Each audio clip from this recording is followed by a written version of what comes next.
읽습니다. 성경을 읽을 때 우리 성경은 한 가지 관점으로만 읽으라고 그렇게 주어진 책이 아닙니다. 성경은 다양한 관점에서 하나님께서 우리에게 어떻게 말씀해 주셨는지를 살펴볼 수 있는 그런 귀한 책입니다. 성경에 나타난 가장 중요한 관점은 무엇이냐면은 하나님께서 죄악된 이 세상을 어떻게 구원하셨는가, 그 구원의 은혜를 우리가 살펴보는 것입니다.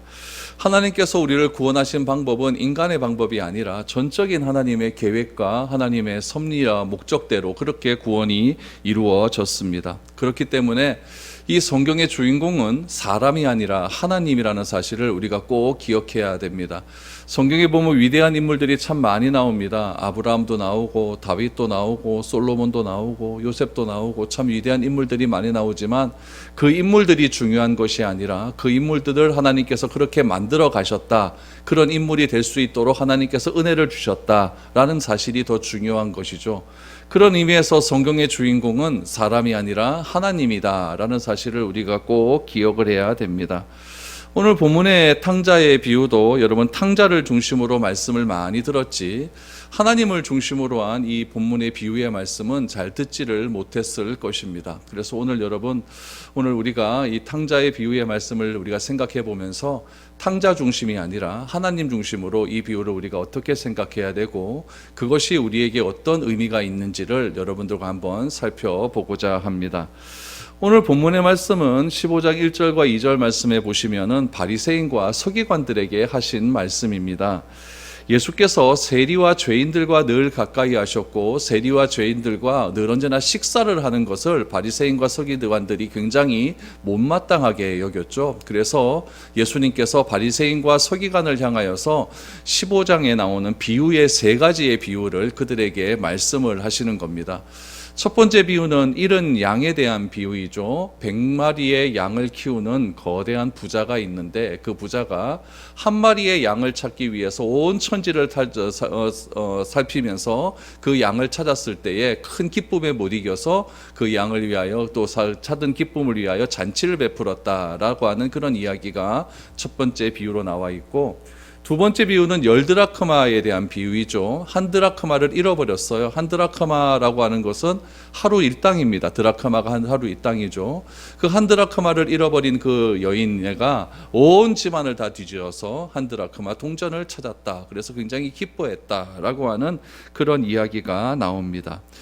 그리고 오늘 본문에 대한 이야기, 탕자에 대한 이야기입니다. 오늘 이 이야기는 여러분 다 아는 내용이기 때문에 여러분 내용을 또 여러분들에게 또 따로 설명하는 것이 그렇게 큰 의미가 있지는 않겠지만은 오늘 그래도 본문의 내용을 잠깐 한번 살펴보도록 하겠습니다.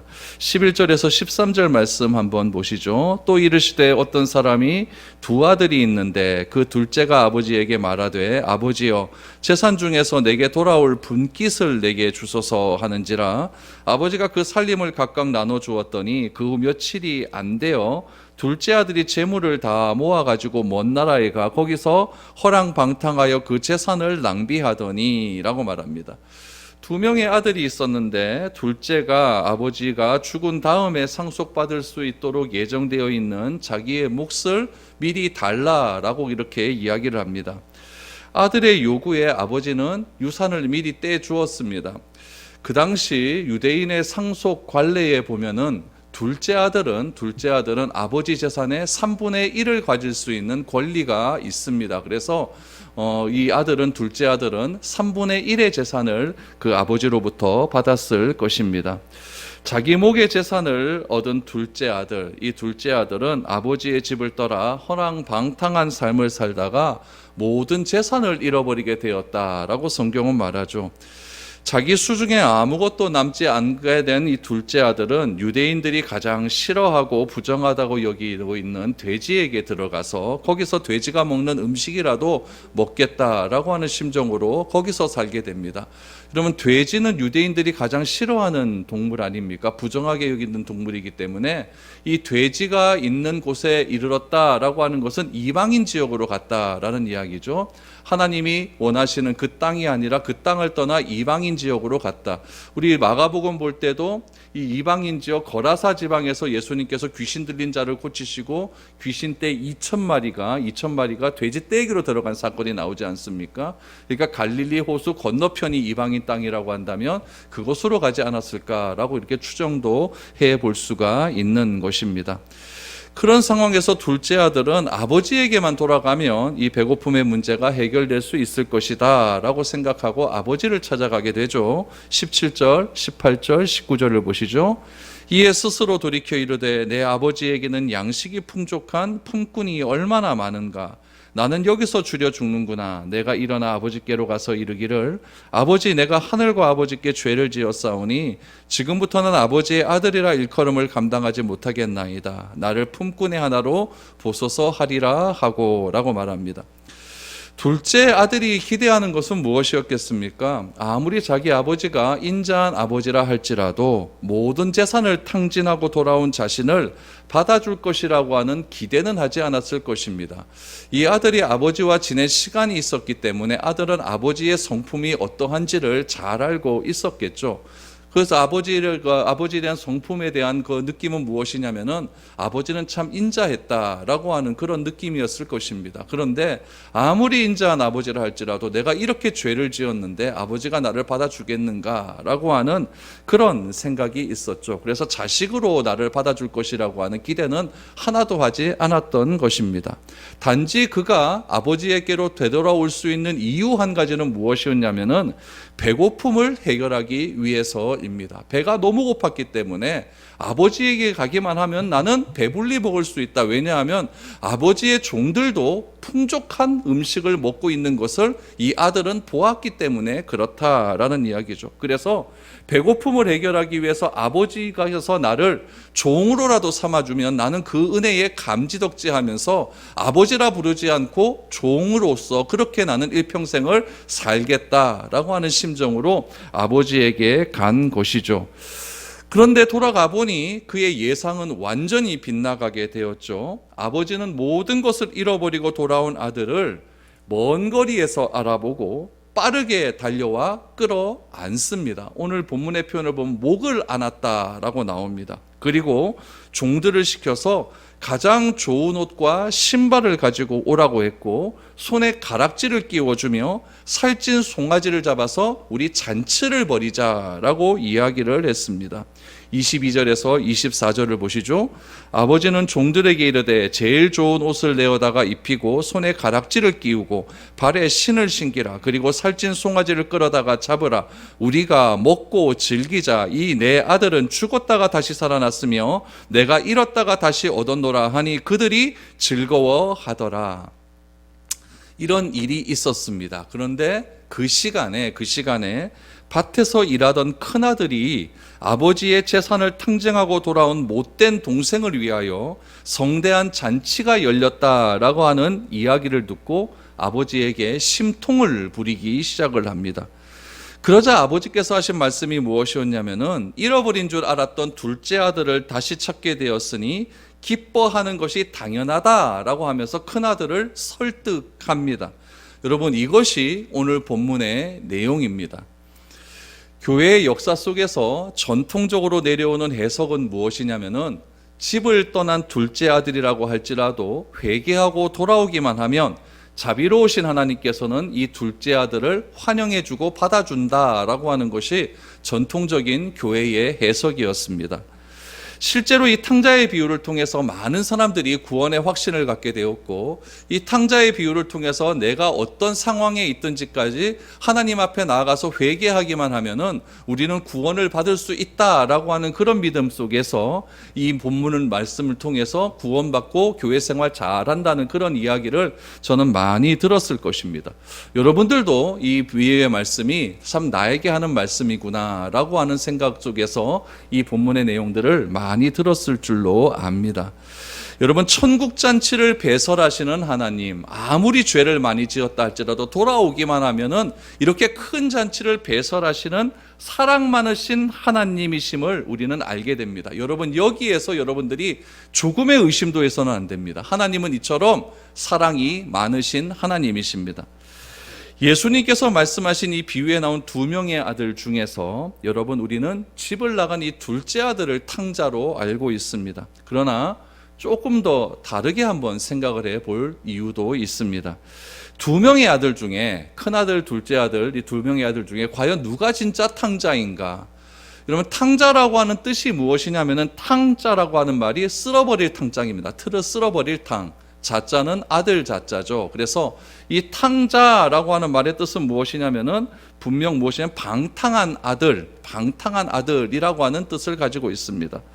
탕자라고 하는 이 의미 속에서, 이 단어 속에서 우리가 알 수 있는 것은 무엇이냐면은 분명 둘째 아들이 탕자가 맞습니다. 그런데 둘째 아들이 탕자가 아니라 첫째 아들이 탕자라고 하면 여러분 어떤 생각이 드십니까? 얼핏 보면 아버지의 품을 박차고 나가서 재산을 다 탕진하고 거지가 되어서 돌아올 둘째 아들이 탕자라고 생각하는 것은 지극히 당연한 이야기죠. 그러나 그들을 본문에서는 누구라고 생각을 하냐면은 오늘 본문 1절 2절 말씀을 보시면 예수님께서 세리와 죄인과 식사를 많이 하시는 것을 언급하는 것으로 보아 이 집을 나간 둘째 아들은 누구를 가리키냐면은 세리와 죄인들을 가리킬 것입니다. 그러나 여러분 이것을 하나님의 시선으로 보면 어떨까 한번 생각을 한번 해보죠. 하나님의 시선을 보면은 여러분 29절 말씀 한번 보시죠. 29절을 보니까 이건 큰아들이 이야기하는 겁니다. 아버지께 대답하여 이르되 내가 여러 해 아버지를 섬겨 명을 어김이 없거늘 내게는 염소 새끼라도 주어 나와 내 벗으로 즐기게 하신 일이 없더니 라고 말합니다. 둘째 아들보다 더 악한 사람은 누구냐면은 첫째 아들처럼 자신의 도덕과 공적을 확신하고 자기의 의의를 주장하는 사람입니다. 특별히 29절에서 내가 여러 해 아버지를 섬겨 명을 어김이 없거늘 이라고 이야기합니다. 자기의 의로움을 주장하고 있죠. 자기의 행위를 주장하고 있는 것입니다. 여기서 자기의 의로움과 행위를 주장하는 사람은 누구겠습니까? 바리새인과 서기관들입니다. 자신의 의를 너무나 확신한 나머지 내가 하나님께 이런 일을 했습니다 라고 하는 것이 너무나 자기에게 확신으로 다가오고 의로움으로 다가오기 때문에 오히려 하나님을 향하여 분노를 표출하고 종교적으로는 자신만 할 수 있는 그러한 일을 나는 했다라고 주장하는 사람들이 있었다는 이야기죠. 그 사람을 대변한 사람이 바로 오늘 본문의 큰아들이라는 이야기입니다. 여러분들의 생각에는 첫째 아들이 탕자일 것 같습니까? 둘째 아들이 탕자일 것 같습니다. 제 생각에는 둘 다 탕자입니다. 예, 둘 다 탕자가 맞습니다. 큰 아들이 탕자일 수도 있고 작은 아들이 탕자일 수도 있죠. 그런데 우리는 너무나 이 작은 아들의 관점에서 이 본문을 보았다라고 하는 생각이 듭니다. 이것은 지극히 여러분 아들의 관점에서 보면은 누가 과연 탕자일까라고 하는 그런 관점에서 본다면 큰 아들이 탕자일까 작은 아들이 탕자일까 여기에 우리가 집중해서 볼 수밖에 없는 것이죠.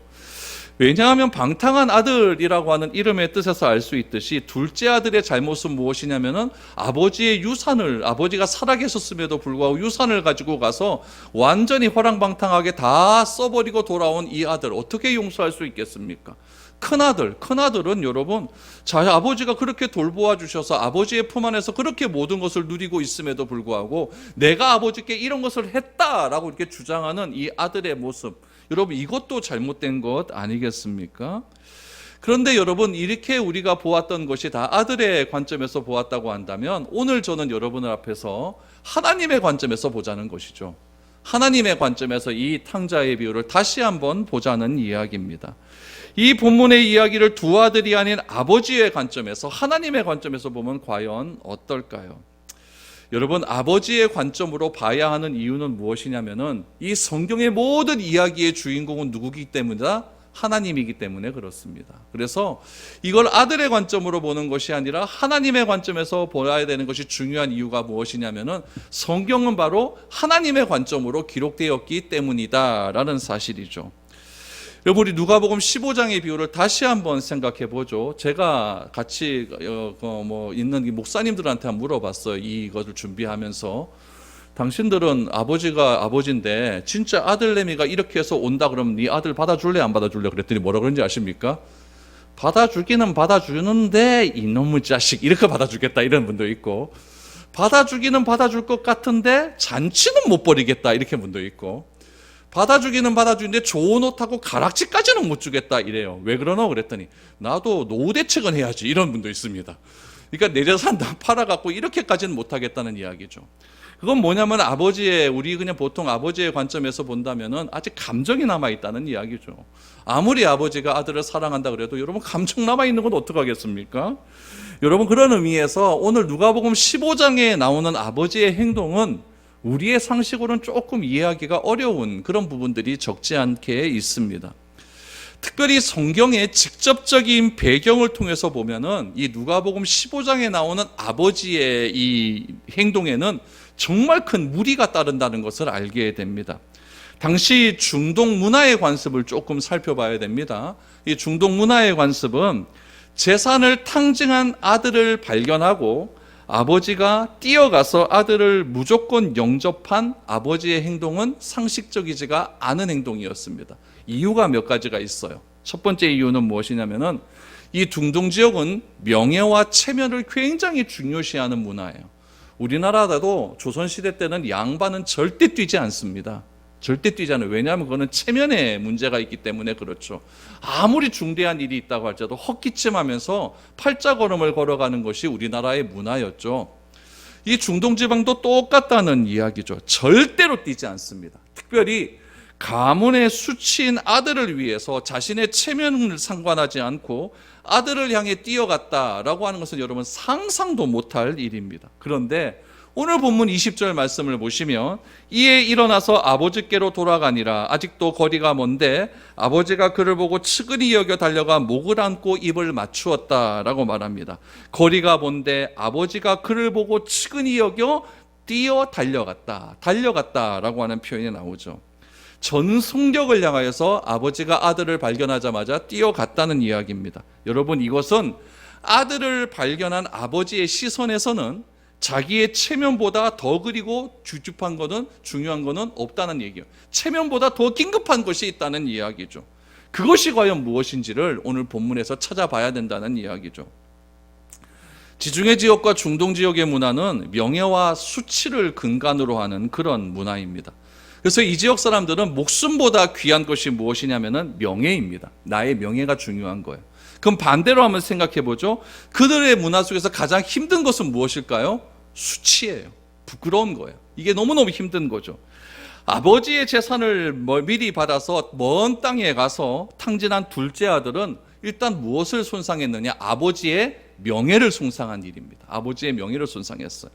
또 아버지의 명예를 손상한 것뿐만 아니라 마을의 명예까지도 손상했다라는 이야기죠. 여러분 개인과 마을이 그 당시에는 굉장히 밀접하게 연관이 되어 있어요. 몇 주 전에 제가 교회 앞에 딱 지나가다 보니까 현수막이 하나 딱 붙어 있어. 저기 임협협동조합 앞에 뭐가 있냐면 설화동에 누가 판사 하나 됐나 보죠. 검사 됐나 봐요. 사법고시 통과해갖고 그거 통과했다고 누구의 손자, 누구의 아들 누가 합격했다. 이게 딱 붙어 있는 거죠. 그걸 누가 했냐면은 여러분 동네 사람들이 현수막 만들어주는 겁니다. 그러니까 그 동네나 이 동네나 똑같은 거예요. 한 마을에 어떤 아들이 잘 되면 그거는 마을의 명예라는 이야기죠. 제가 저 의성 살 때 의성에 사는 안개종합고등학교에서 서울대에 들어간 애가 하나 있어요. 6개월 동안 안개오거리에 현수막을 안 띄었습니다. 그 마을의 자랑인 거죠. 그 마을의 자랑인 거예요. 오늘 본문도 똑같아요. 여러분 마을에서 중요한 인물이 나왔다면은 여러분 그거는 마을의 자랑입니다. 반대로 마을에서 수치스러운 사람이 등장했다면 그거는 가문과 마을의 명예를 더럽히는 아주 안 좋은 행동이죠. 따라서 개인과 마을의 명예를 훼손한 아들이 이 마을로 다시 돌아온다라고 하면은 그때는 어떻게 하느냐? 마을의 장로들이 동네 어귀에 다 모입니다. 다 모여갖고 재판을 하는데 어떻게 하냐면 이 아들이 들어오면은 그 아들 앞에서 그릇을 갖고 와서 그릇을 깨버립니다. 너는 다시는 우리 마을에 들어오지 못할 사람이다. 그릇이라고 하는 건 귀한 것 아닙니까? 그 귀한 명예를 깨트렸다라는 것을 상징적으로 그 아들 앞에서 그렇게 깨트려버리는 그런 행위를 한다는 이야기죠. 그래서 마을과 가문의 명예를 더럽혔기 때문에 공동체의 일원으로는 절대 인정받을 수가 없고 영원히 추방해야 된다라고 하는 그런 의미가 담겨져 있는 거죠. 여러분, 명예를 더럽힌 자는 추방으로 응징하는 것이 중동 지방의 관습이라는 이야기죠. 누가복음 15장에 나오는 아버지, 이 아버지는 이 사실을 알까요, 모를까요? 너무나 잘 알고 있죠. 그래서 아버지는 자신이 마을 사람보다 먼저 가서 이 아들을 끌어안지 않는다고 한다면, 그래서 마을 사람의 눈에 띄기라도 한다면 자기 아들은 영원히 마을에서 추방될 수도 있다라고 하는 가능성을 이 아버지는 아는 겁니다. 그래서 아버지는 멀리 떨어진 아들을 향하여서 한눈에 알아보고 뛰기 시작한 것이죠. 아들을 향한 뜨거운 사랑으로 가득했던 아버지는 아들을 살리고 지키기 위해서라면 첫 번째, 체면이나 명예는 필요 없습니다. 내가 뛰어간다라고 하는 것은 체면을 상실하는 이야기고, 내가 뛰어간다라고 하는 것은 나의 명예가 없어지는 일이지만 아버지는 그런 것들이 상관이 없는 겁니다.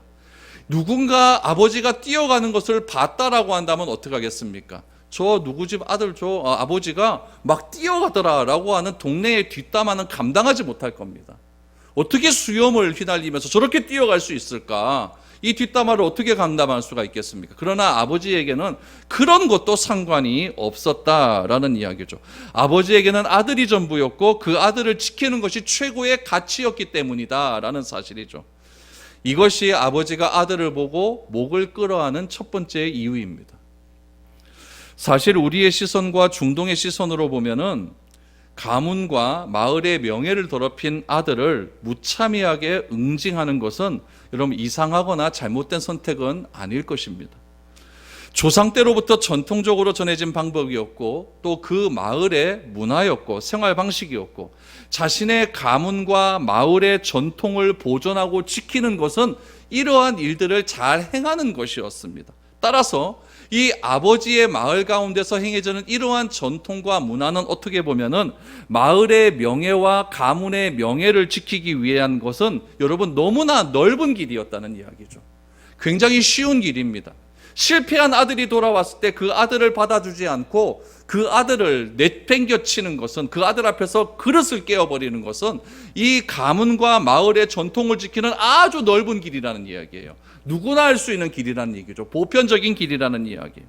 또 역사적으로 보면 그 마을에서 일어났던 수많은 사건 속에서 넓은 길을 행함을 통해서 그 마을 사람들은 자신의 마을의 명예를 지켰고 그 가문의 체면을 지키는 일들이 부수지하게 아주 많이 일어났다는 이야기입니다. 그러나 누가복음 15장에 나오는 아버지의 선택을 한번 보십시오.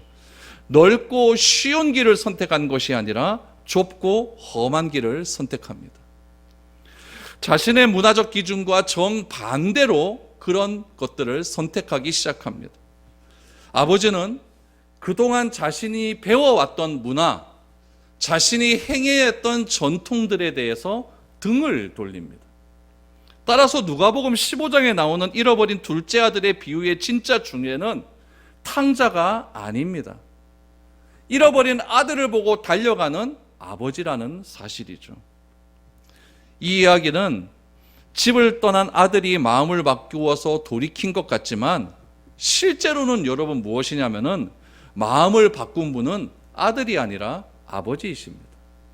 아버지가 마음을 바꾸지 않았다고 한다면 아들은 종으로도 들어오지 못하는 것이고 마을에서도 추방될 수밖에 없기 때문에 그렇습니다. 만약 아버지가 인간의 질서와 명예와 수치라고 하는 그 문화에 함몰되어서 아들을 응징하고 심판하는 대신에 그 아들을 사랑으로 표현하고 아들과의 관계를 회복한 돌이킨 아버지가 실제로 존재했다면 그 아버지를 여러분 우리가 어떻게 사랑하지 않을 수 있겠습니까? 그러므로 우리는 누가복음 15장의 비유에서 나오는 주인공은 돌이킨 아버지가 아니라 돌이키신 하나님이십니다. 우리를 위하여 돌이키신 하나님을 우리는 기억해야 된다는 것이죠.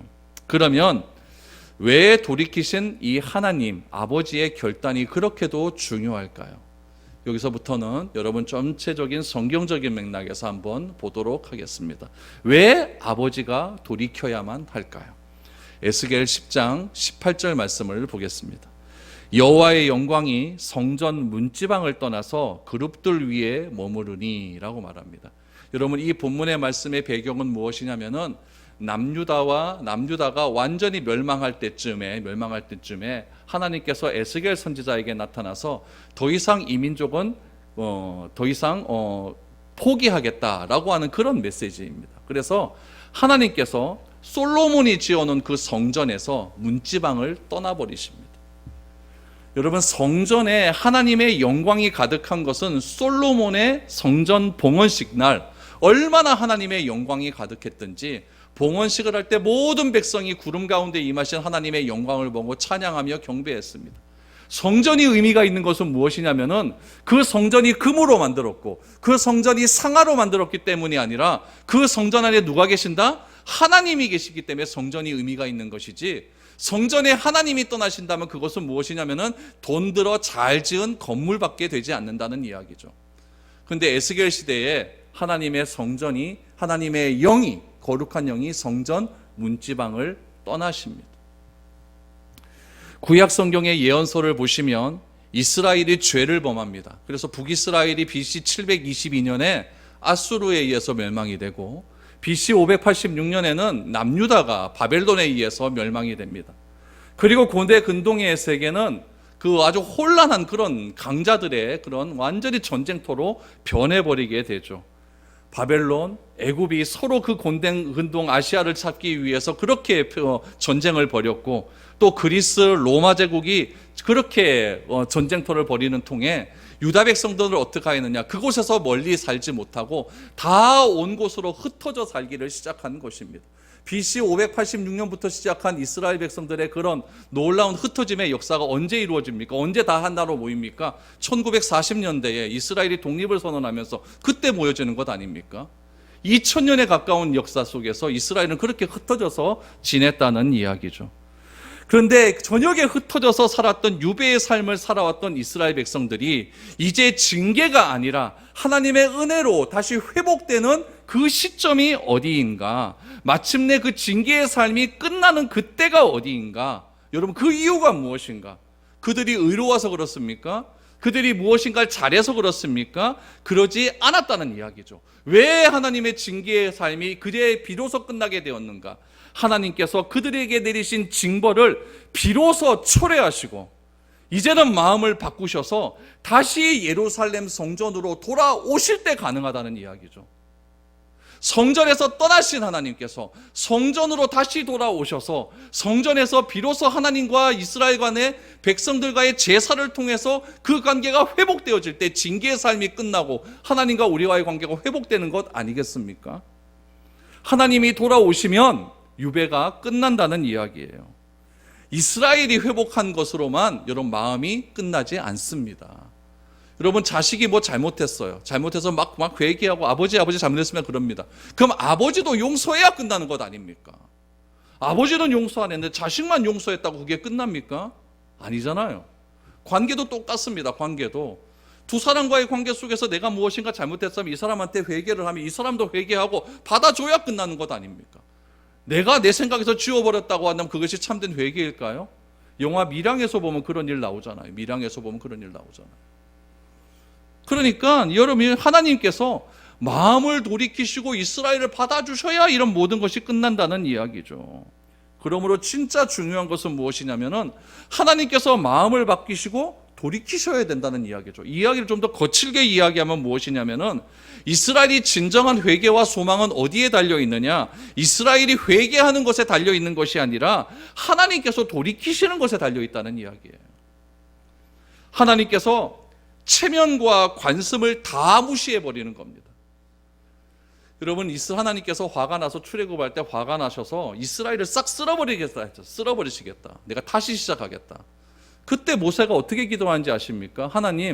하나님께서 택한 백성을 싹 쓸어버리시면은 주변 나라의 백성들이 하나님을 어떻게 보시겠습니까? 이런 것으로 하나님을 설득합니다. 하나님께서 그 주변의 모든 민족들이 가지고 있는 각 민족의 신들이 있을 것 아닙니까? 그 신들 속에서 자신의 체면과 관습은 다 무시하고 먼저 달려 나오셔서 두 팔 벌려 이스라엘을 안아주실 때 이스라엘은 새로운 미래가 그때로부터 시작이 되는 것입니다. 그러므로 진정한 구원은 어디에 있느냐? 사람이 하나님께 뛰어가는 것이 아니라 하나님이 사람을 향해 뛰어오셔야 되는 거예요. 그래서 하나님은 아브라함을 찾아가시는 거죠. 다윗을 먼저 찾아가십니다. 요셉을 먼저 찾아가시지 절대 우리가 하나님을 먼저 찾는 것이 아닙니다. 세상의 종교는 자신을 구원할 하나님을 찾기 위해서, 자신을 구원할 신을 찾기 위해서 지극정성을 들입니다. 돈을 바치고 시간을 바치고 물질을 바치고 자신의 몸을 바쳐서 내가 이렇게만 하면 3,000번 하나님께 예배드리고 3,000번 하나님께 기도하기만 하면 그 신이 나의 기도를 들어줄 것이다 라고 신을 찾지만, 우리가 믿는 하나님은 그렇지 않습니다. 하나님이 나를 먼저 찾아오십니다. 이게 중요한 거예요. 하나님이 먼저 인간을 찾아오셔서 은혜를 베풀어 주셔야만 가능하다는 것을 오늘 누가복음 15장을 통해서 우리에게 보여주고 있는 것이죠. 이것을 여러분 신학적으로 한번 해석을 한번 해보죠. 하나님께서 우리를 향해 뛰어나오신 사건은 삼위일체 하나님 중에서 제2위이신 예수 그리스도께서 사람의 몸을 입고 이 땅에 오신 사건을 뭐라고 하죠? 성육신 사건을 통해 그렇게 역사 속에서 일어난 사건입니다. 하나님께서 직접 뛰어오지 못하니까, 영이시니까 그 영이신 하나님께서 우리 인간이 볼 수 있도록 사람의 몸을 입고 우리에게 직접 뛰어오신 사건이에요. 그 뛰어오신 사건 속에서 아들의 목을 끌어안는 사건은 이위이신 예수 그리스도께서 십자가에 못 박혀 죽으심으로 우리에게 보여주셨습니다. 그 사건을 받아들이는 자마다 다 아들로서의 직위가 회복된다는 것을 우리에게 보여주고 있는 것이죠. 그래서 구약의 모든 예언자들이 기다리고 기다렸던 하나님이 돌아오심, 하나님의 돌아오신 때가 마침내 인간의 역사 속에서 이루어진 사건이 예수 그리스도께서 이 땅에 태어나신 사건, 성유신 사건입니다. 그래서 복음서를 시작할 때마다 때가 찼다라고 하는 말이 그래서 등장하는 겁니다. 여러분, 아버지이신 하나님께서 아들 하나님이신 예수 그리스도를 통해서 예수님 안에서 자기 백성을 환대하시기 위해서 다시 오신 이 사건을 예수님께서는 이 탕자의 비유를 통해서 우리에게 이렇게 보여주신 것이죠. 집을 나간 아들이 다시 돌아온 사건이 중요한 것이 아니라 부패한 성전을 떠나신 거룩하신 하나님께서 마침내 성전을 정화하시고 새로운 성전에 다시 영으로서 들어오시겠다라고 하는 이 사건이 중요하다는 거예요. 그럼 영으로신 하나님께서 다시 성전으로 들어오셔야 이 사건이 끝나는 것 아니겠습니까? 이것이 언제 끝나게 되었을까요? 언제 영이신 하나님께서 성전으로 회복하셨을까요? 사도행전 2장을 보십시오. 사도행전 2장 1절에서 3절입니다. 오순절 날이 이미 이름에 그들이 다 같이 한 곳에 모였더니 호련히 하늘로부터 급하고 강한 바람 같은 소리가 있어 그들이 앉은 온 집에 가득하며 마치 불의 혀처럼 갈라지는 것들이 그들에게 보여 각 사람 위에 하나씩 임하여 있더니, 여러분, 이제 하나님께서 건물이신 성전에서 떠난 하나님께서 새롭게 성전을 건축하십니다. 어떤 성전을 건축하시느냐? 이제는 건물의 성전이 아니라 새로 건축하신 성전은, 다시 말하면 예수를 그리스도라 믿는 사람을 성전이라 부르고, 예수를 그리스도라 믿을 수 있게 하기 위해서 오순절날 성령을 우리에게 보내어 주시어서 그 성령이 내 마음속에 들어와 성령을 통하여 예수는 그리스도십니다, 예수는 살아계신 하나님의 아들이십니다라고 고백하는 모든 사람이 뭐다? 성전이 되게 해 주신 겁니다. 그러므로 이 이야기가 끝이 그렇게 종말이 되는 거예요. 그러므로 이 시대의 성전은 누구다? 내가 되는 거예요. 내가 되는 거예요. 내 안에 성령 예수님께서, 하나님께서 항상 존재하고 있는 것이죠. 그러므로 누가복음 15장의 이야기는 단순하게 중동의 팔레스타인 땅에서 추방되었던 이스라엘 백성이 유배를 끝나고 그들을 구원하시겠다고 하는 이야기를 뛰어넘는 겁니다. 창세기 3장에서 에덴 동산에서 쫓겨나 추방되었던 인류 전체를 되찾기 위해서 그들과의 관계를 회복하기 위해서 마침내 마음을 돌이키신 하나님 아버지의 이야기가 오늘 본문 비유에 그대로 담겨져 있는 겁니다. 인류가 먼저 회개하고 하나님께 손을 내민 것이 아니라, 인간이 회개하고 돌이킨 것이 아니라 하늘 아버지가 먼저 달려 나와서 우리를 향하여 손 내미신 그 사건을 사도 바울은 이렇게 표현하고 있습니다. 갈라디아서 4장 4절 5절입니다. 때가 참에 하나님이 그 아들을 보내사 여자에게서 나게 하시고 율법 아래에 나게 하신 것은 율법 아래에 있는 자들을 속량하시고 우리로 아들의 명분을 얻게 하려 하심이라. 아멘. 신약 성경은 약손의 시간이, 약손의 때가 그래서 왔음을 말하면서 때가 참에 여자의 몸에서 한 아이가 태어난 사건을 그래서 말하고 있는 것이고, 그 사건이 하나님께서 인간을 향해 달려오신 아주 위대한 사건임을 우리에게 말씀해주고 있는 겁니다. 누가복음 15장에 나타난 아버지는 주변의 시선과 관습, 문화를 초월하여 사랑을 베풀어 주시는 그런 하나님 아버지였습니다. 그분의 아들을 위해서, 죄를 회개하고 돌아오는 우리를 위해서, 새로운 삶의 회복을 위해서 돌이키신 참 좋으신 하나님 아버지라는 사실이죠.